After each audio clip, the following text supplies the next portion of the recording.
call the member for Warringah. Thank you, Mr Deputy Speaker. I rise today to talk on the Sydney Harbour Federation Trust Amendment Bill 2021.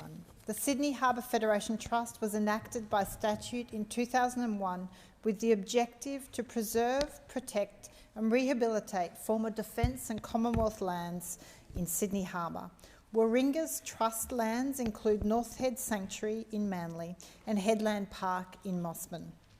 I acknowledge and pay respect to the Borroloogigal people, the traditional owners of the Headland Park, and the Gayamargal people, the traditional owners of North Head. The Trust is essential to the culture, character of our community. It has sites rich with Indigenous, colonial and military history. It has green fields and bushlands and provides habitat for many flora and fauna and for people as they seek respite and relaxation from their busy lives. It must be protected and conserved. Today we debate this bill, which arises out of the independent review into the legislative, financial and governance arrangements for the Harbour Trust. Initiated in late 2019 by the federal government, the review is in line with the 10-year statutory review requirement under the Trust Act. I thank the reviewers, Carolyn McNally and Erin Flaherty, for running an open consultation process and for meeting with many members of the community to understand their views. The review made 21 recommendations to the federal government to improve the governance, the management and legislation of the Trust. This bill, if passed, addresses 4 of these recommendations. There is no doubt that these trust lands are the jewels of Sydney Harbour and enrich the cultural life of our nation. And it's why it's vital that the proposed bills help to protect and conserve these lands for future generations. It was very clear the attachment to community and the involvement and vested attention there was in relation to the review. I consulted with the community extensively, the Trust and the independent reviewers on the question of whether the Trust should remain as an ongoing entity as custodians of trust lands. There was deep-seated concern in the community that some of these lands, in particular North Head, have not been rehabilitated or cared for in the way that they should be. They have been left to deteriorate, and the community is very concerned about that.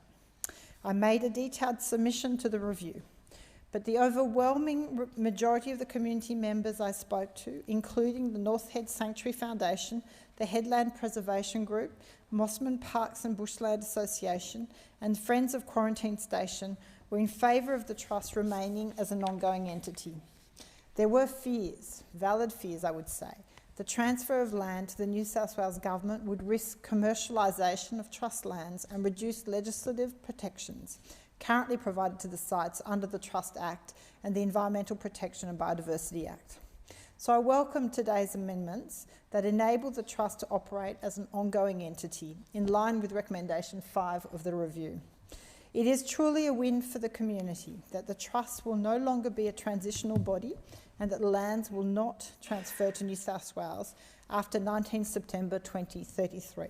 That was a very big fear for the community. Attention now remains on the deed of agreement for the North Head Sanctuary, which is due to expire in 2032, at which point the site would revert back to the custody of the New South Wales Government. And many in the community do not want this to happen are still very concerned about it. With the recent release of the draft concept plan for the North Head, the community seeks an urgent update on discussions between the Department of Environment, the Trust and the New South Wales Government on the proposed arrangements for the deed of agreement for North Head. As acknowledged by Trust Chair Joseph Carozzi in a letter to the Minister for the Environment on the 31st of July last year, the input of the community will be integral to this process. Board membership was a question that came up in the review. The Trust Act provides that the membership of the board is constituted by 7 members as well as the chair. The board is an essential governance body and has a huge impact on the way the Trust is managed. Section 10 of Part 3 of the Trust Act sets out that the requirements for membership, and during the review consultation, many stakeholders expressed concern that the legislative requirements and the process of appointing members allowed the board to become a heavily politicised, as well as facilitating promoting members which lacked the core skills necessary in areas like environmental planning, heritage conservation and military conservation.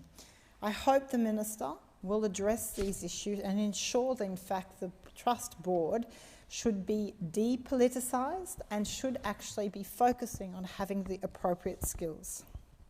The review is clear that membership of the board should more clearly reflect the skills and expertise of the Harbour Trust needs into the future. This was a recommendation very much supported by the community.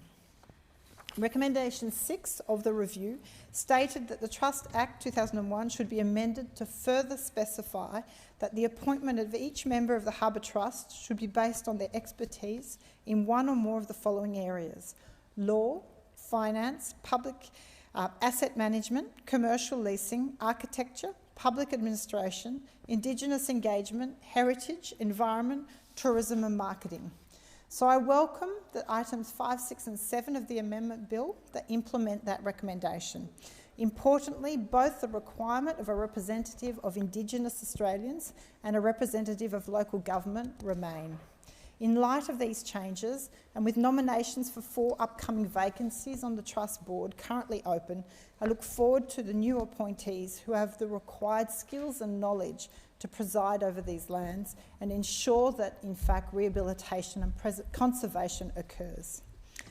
During the review, many in the community felt it was important that the Trust remain true to its mandate to protect, conserve and rehabilitate the lands. These are absolutely iconic lands, not just for the community that surround them and the Sydney community, but for all of Australia because of their heritage and cultural value.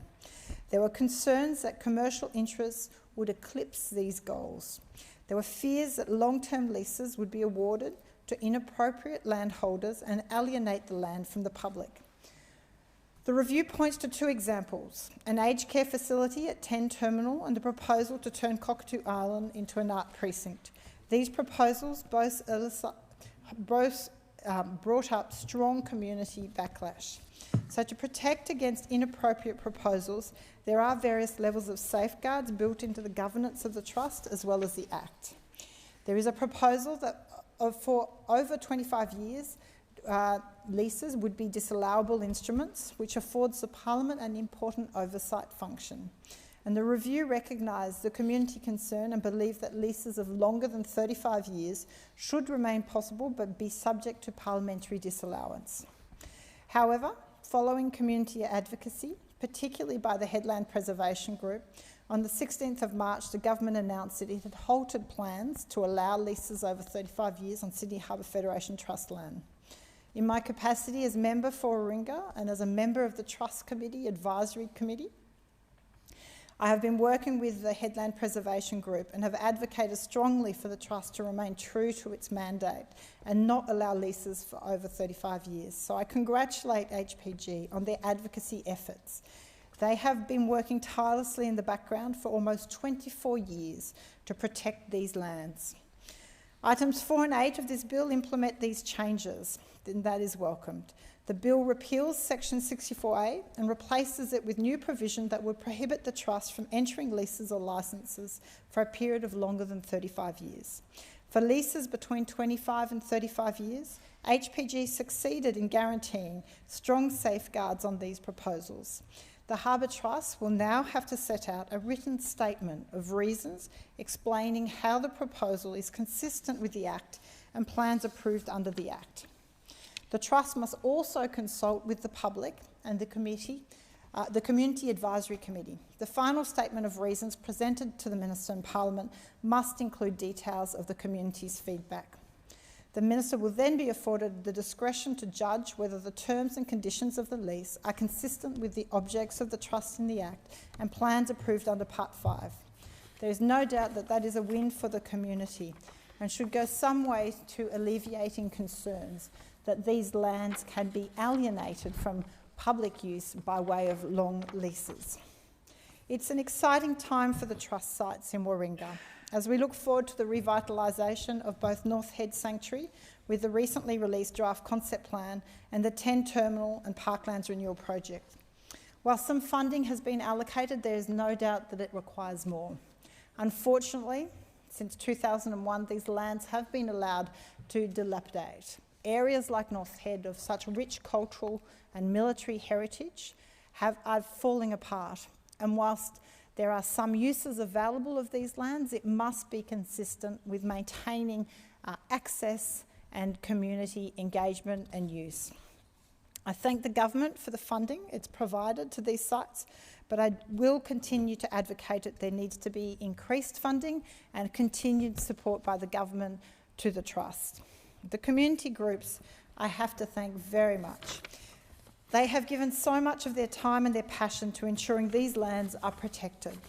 They have worked tirelessly from shortly before Christmas in 2019 to ensure the community was heard, ensure the community was mobilised and aware of the review, aware of the threat to commercialise these lands and ensure that their voice was heard. This is so important.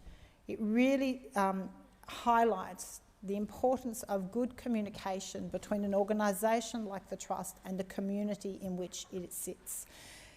For Trust to develop, there needs to be broad consultation and open communication. The groups I would like to particularly thank are the North Head Sanctuary Foundation, the Headland Preservation Group, Mossman Parks and Bushland Association, and the Friends of Quarantine Station. As a member of the Trust Community Advisory Committee, the North Head Sanctuary Bushfire Recovery Advisory Group and the 10 Terminal Reference Group, I look forward to continuing to work on behalf of the community to preserve these lands, protect them from development and maintain them as sanctuaries to be enjoyed and loved by all Australians. I thank everyone who contributed to the review of the Trust. It has resulted in the Sydney Harbour Federation Trust Amendment Bill 2021. This bill works to further protect and preserve Trust